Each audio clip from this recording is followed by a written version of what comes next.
Channel of Vadodara. Pavi જેતપુરના કલારાણી ગામે ધારાસભ્યની ઉપસ્થિતિમાં ભંગુરિયાનો મેળો યોજવામાં આવ્યો હતો.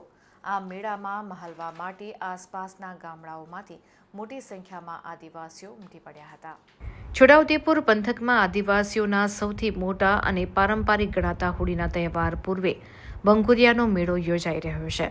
ત્યારે પાવી જેતપુર તાલુકાના કલારાણી ખાતે પાવી જેતપુર વિધાનસભાના ધારાસભ્ય જયંતિભાઈ રાઠવાની ઉપસ્થિતિમાં ભંગુરિયાનો મેળો ભરાયો હતો, જેમાં આદિવાસીઓ મોટી સંખ્યામાં રંગબેરંગી વસ્ત્રો પરિધાન કરી આદિવાસી પરંપરા મુજબ ઢોલ, નગારા, ત્રાસા અને પાવા લઈને ટીમલી નાચતા કૂદતા જોવા મળ્યા હતા.